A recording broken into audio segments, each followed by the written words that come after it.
guys. Welcome to your last week of Algebra 1.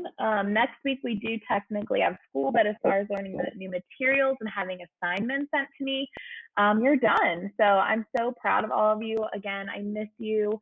I wish we were doing this in class and not virtually, but we're going to deal with what we have dealt to us, and I hope you guys learned a little something today. So we're going to talk about two-way tables, and it's kind of exactly what it sounds like. We're going to make a table out of some information and kind of analyze different things about it. So we're going to use this survey. So 149 elementary students were asked to choose whether they prefer math or English class. The data was broken down by gender. So 42 males preferred math, 47 males preferred English, 35 females preferred math, and 25 females preferred English. So what we're going to do is we're going to make a table of this data, and we're going to have two categories. Obviously, gender is going to be one of our categories, and then subject is going to be the other category. So let's go ahead and fill in those values. So remember, 42 males liked math, 47 males liked English, 35 females liked math, and 25 females enjoyed English. And what we're going to do is we're going to fill in the rest of this table. So if we look at this first row of males, to get the total, we're going to add how many males liked math, how many males liked English, and that would give us 89 total males. How many females liked each subject? If we add those together, we would get 60 total females. We can also add the columns. So the total amount of people who liked math would be 42 and 35, which would be 77. And the total number of people who liked English would be 72, 47 plus 25. And what's cool is now this right-hand column and the bottom row should add up to the same number.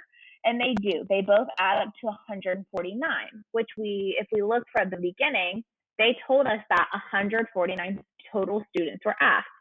So that kind of helps us fill in that missing piece.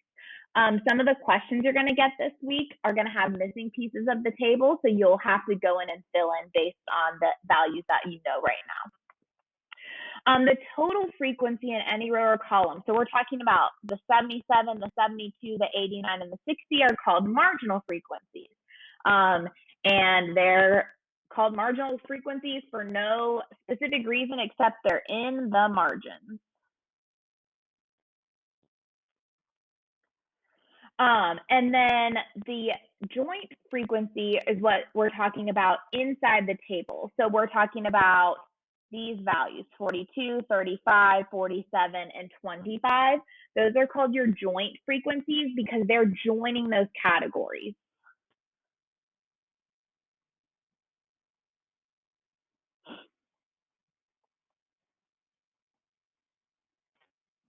And when I say that, I mean like the 42 is joining the males and the math. 47 is joining the males and the English. So that's called joint frequency. Okay, so frequency tables can also tell us relative frequency.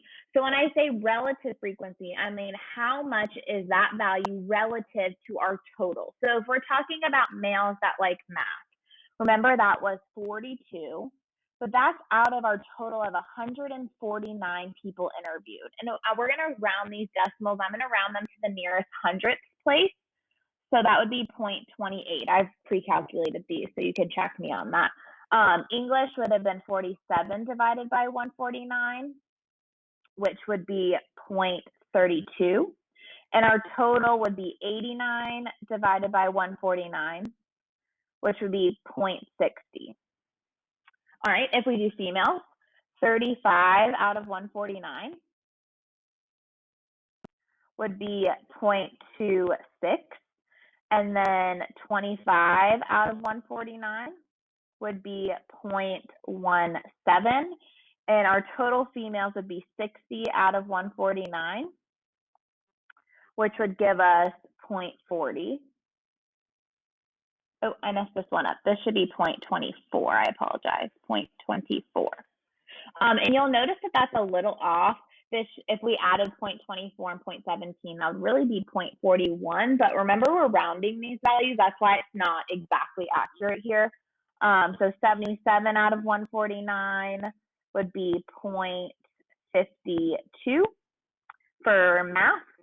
72 out of 149 would be 0.48 for English. And if we added those together, obviously we would have our entire total, 149 out of 149, that would be just 1, the whole entire value. So why are they called relative frequencies? Well, they are relative to the total.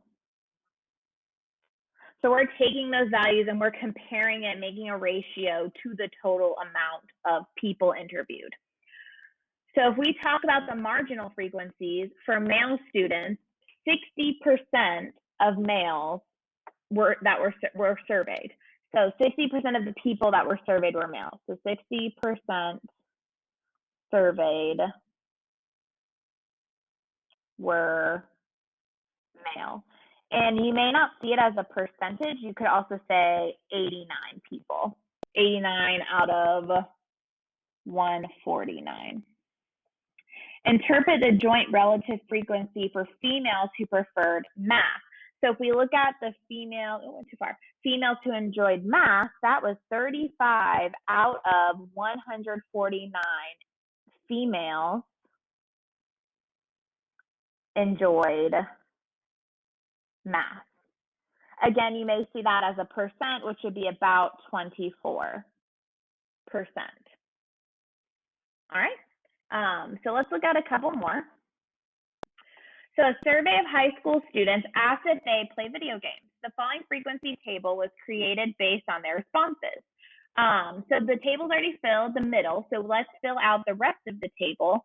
And we want to make sure we're doing frequencies. So compute the joint and marginal relative frequencies. So it doesn't just say complete the table, it wants the frequency. So first, let's get the big values. So if we add 69 and 65, that would be 134.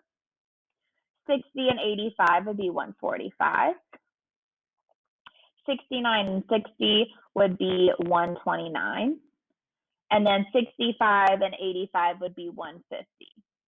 And if we add up the total, that's going to be 279.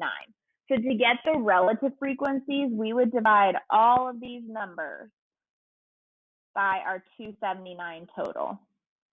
279, 279, 279, 279, 279. All right, and you can go ahead and calculate those percentages if you would like. I'm going to leave them as fractions for now. And then if they ask me in a question to do percentages, I will. So how many female students do not play video games? So we want to join do not play video games with females. That would be 85. What percent of students interviewed were females who do not play video games? So we want to take that 85 and we want to divide it by that 279, and that is approximately 31%. If I round it, is like 0.305 something, but I round to 31%. Okay, consider our frequency table. How many male students were interviewed? So let's go back. Male students that were interviewed was 129. One of the interviewed students selected at random. What's the probability that they are male? Well, we want to take that 129 and divide by our total, which was 279. You could leave it like that, but mostly we discuss probability as far as decimals and percentages. So if we made that percent, it would be about 46% probability that that person would be a male. Which numbers represent the joint frequency? So if we go back and look at joint frequencies, joint would be those joining numbers. So 69, 65, 60, and 85. And then our joint relative means those numbers compared to the total amount. So I'm going to write these as decimals. So if we compare 69 to the total amount of 279, that'd be 0.25. If we compare 65 to the total amount, that would be 0.23. If we compare 60 to the total amount, that would be 0.22. And then if we compare 85 to the total amount, that would be 0.31. All right, what percent of the subjects interviewed played video games? So if we go back, played video games, total people that played video games is 134 out of 279.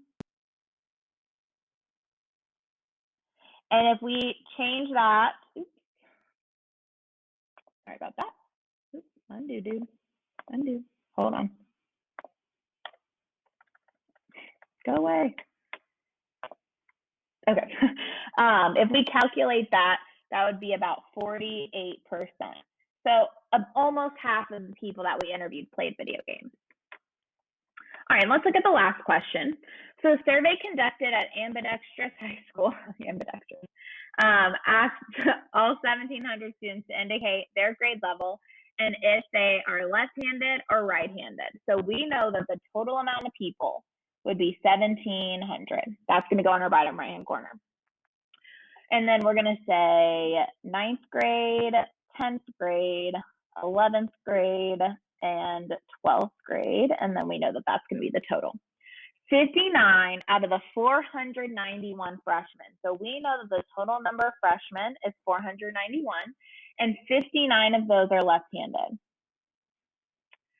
Out of the 382 students in the sophomore class, so we know that there's 382 in the sophomore class, 289 are right-handed. There are 433 students in the junior class, and 120 of them are left-handed. There are 307 right-handed seniors. So this is one of those examples that I said was going to have different blanks that we have to fill out. So one place that I already see that we could fill out is this place right here, right-handed 9th graders. And what we can do is we can take our total and subtract the left-handers from 9th grade, and we would get 432. And that would be that missing piece there. Same with 10th grade. We could take our total and subtract our right-handers to get our left-handers, which would be 93. And then 11th grade as well. So 433 minus our 120 would be 313. That also helps us get the total amount of right-handers. So if we added those four numbers together, it's 1,341 total right-handed students in the school. And to get these two missing boxes, we could first get this missing box, the total amount of left-handers, because we could take the total amount of people, subtract right-handers to get 359. And that would help us get this missing box. So we want to take 359 and subtract all three of those numbers to get 87. And our last box is our total amount of 12th graders. So 307 and 87 would be 394. So part A, that was a lot. So part B, what is the joint relative frequency for right-handed freshmen? So right-handed freshmen is 432.